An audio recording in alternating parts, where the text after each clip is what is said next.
lance-toi avant d'être stable. Tu fais la plus grande connerie d'attendre d'être stable financièrement, d'être stable émotionnellement, d'avoir une certaine stabilité physique ou géographique avant de lancer le projet qui va changer ta vie ou qui va te permettre de te réaliser.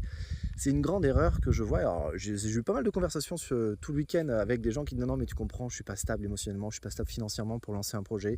J'ai rien qui m'amène à croire que je vais pouvoir le lancer parce qu'il faut que j'ai un minimum. Et bien vous savez quoi? On est dans une illusion. Je vais vous expliquer par rapport à plein de témoignages, dont le mien. Et tout simplement, c'est que j'ai planté ma première boîte. Je me suis endetté de 77 000 euros et j'ai lancé une deuxième boîte alors qu'il fallait absolument pas faire ça. J'avais déjà beaucoup de dettes, les huissiers au cul, j'étais au tribunal très régulièrement. Ça a mis un an où je me suis dépatouillé. Pendant un an et demi, je mangeais qu'un jour sur deux, soit du riz, soit des patates. Et ça, c'est des vérités, quoi. Et j'ai lancé quand même ma deuxième boîte. Et il se passe quoi? Ma deuxième boîte, en moins de 5 ans, me fait rentrer dans les 3%. Je gagne entre 6 et 7 000 euros net par mois. Me permet d'investir, me permet de renflouer les caisses, de rembourser pas mal de dettes que des potes m'ont aidé pour essayer que l'État me laisse un peu tranquille. Donc je rembourse tout ça. Ça me fait lancer 4 autres boîtes. Ces 4 autres boîtes commencent à marcher. Je fais partie maintenant des 1%. Et il faut comprendre que jamais vous serez assez stable pour vous lancer. Lancez-vous. Et même au niveau émotionnel, là on parle de stabilité émotionnelle, on m'a appris à maîtriser tes émotions. Mais tu sais quoi, les émotions, tu les crées pas. Tu sais même pas d'où elles viennent. Il y a des stimuli de l'univers à l'intérieur de toi et les émotions arrivent, tu le vis, ça peut te foutre en l'air comme ça peut te monter sur des strates incroyables.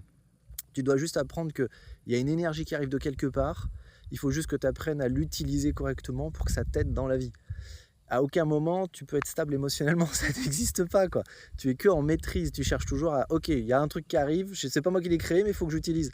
Et le mot maîtrise, c'est le meilleur. La maîtrise, c'est la répétition des choses. Au bout d'un moment, tu le maîtrises et ça fait partie de toi, même si ce n'est pas toi.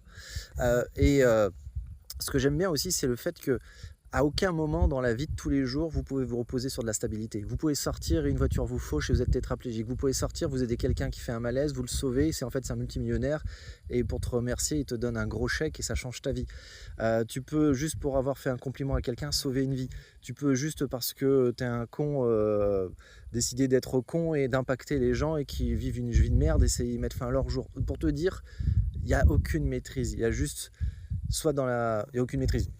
Il n'y a aucun contrôle, soit juste dans l'idée de maîtrise le mieux possible ce que tu vis toi, fais en sorte de bien savoir ce que tu veux, lance-toi et apprends.